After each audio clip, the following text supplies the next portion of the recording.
Hi hello friends అందరికీ నమస్కారం. ఈరోజు ఈ వీడియోలో తెలంగాణ రాష్ట్ర వ్యాప్తంగా ఉన్నటువంటి మహిళలకు రిపబ్లిక్ డే సందర్భంగా 2500 రూపాయలు విడుదల చేయబోతున్నారు. ఈ పథకానికి ఈ డాక్యుమెంట్స్ అన్నీ కూడా రెడీ చేసుకోవాల్సి ఉంటుంది. ఆ డాక్యుమెంట్స్ ఏంటి, సో దానికి సంబంధించిన పూర్తి ఇన్ఫర్మేషన్ ఈ వీడియోలో తెలుసుకుందాం. వీడియోని ఎక్కడ కూడా స్కిప్ చేయకండి ఫ్రెండ్స్, అండ్ కూడా చూడండి. వీడియోని స్టార్ట్ చేసే ముందు మీకు ఒక small request friends, TG government నుంచి పథకాలకు సంబంధించి ఏ చిన్న అప్డేట్ వచ్చినా మీరు మిస్ కాకుండా ఉండాలంటే వెంటనే మన ఛానల్ని సబ్స్క్రైబ్ చేసుకోండి. అండ్ సబ్స్క్రైబ్ చేసుకున్న వాళ్ళందరూ కూడా సబ్స్క్రైబ్ బటన్ పక్కనున్న గంట సింబల్లో ఆల్ అని పెట్టుకోవడం మర్చిపోకండి ఫ్రెండ్స్.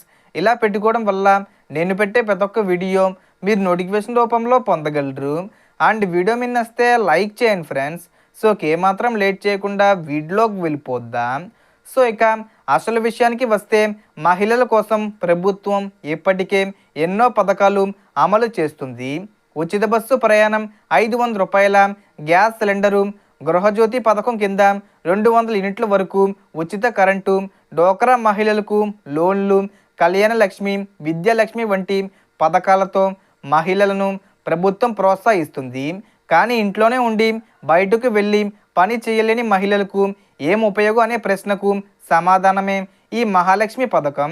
ఇంటి అవసరాల కోసం కరెంటు బిల్లులు, నిత్యావసర ఖర్చులకు భర్తపై మాత్రమే ఆధారపడకుండా మహిళలకు ఈ ఆర్థిక సహాయం ఎంతో ఉపయోగపడుతుంది. ఈ పథకం గురించి పంచాయతీ ఎన్నికల ముందు చెప్పిన అప్పటి నుంచి ఎలాంటి అప్డేట్ రాలేదు.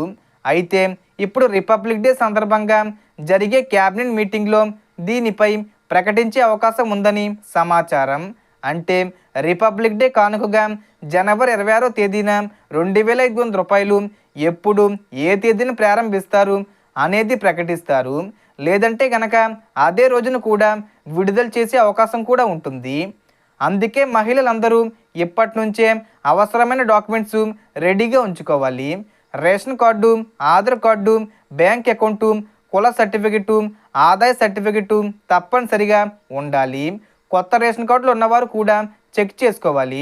ఆధార్లో వయసు, పేరు సరిగ్గా ఉన్నాయా, ఇతర డాక్యుమెంట్స్తో మ్యాచ్ అవుతున్నాయా అనేది తప్పకుండా చూసుకోవాలి. ప్రభుత్వం ప్రకటించిన తర్వాత ఒకే రోజు ఇవ్వకపోవచ్చు. విడతల వారీగా లేదా వారం రోజుల్లో పంపిణీ చేసే అవకాశం ఉంటుంది. అప్పట్లో మీ సేవా కేంద్రాలు, గ్రామ సచివాలయాల్లో సర్వర్ బిజీ వంటి సమస్యలు రావచ్చు. అందుకే ముందుగానే అన్ని పనులు సరి చేసుకోండి. బ్యాంక్ అకౌంటు యాక్టివ్గా ఉందా, ఏటీఎం సమస్యలు ఏమైనా ఉన్నాయా చూసుకోండి. అవసరమైతే పోస్ట్ ఆఫీస్ అకౌంట్ కూడా ఓపెన్ చేసుకోవచ్చు.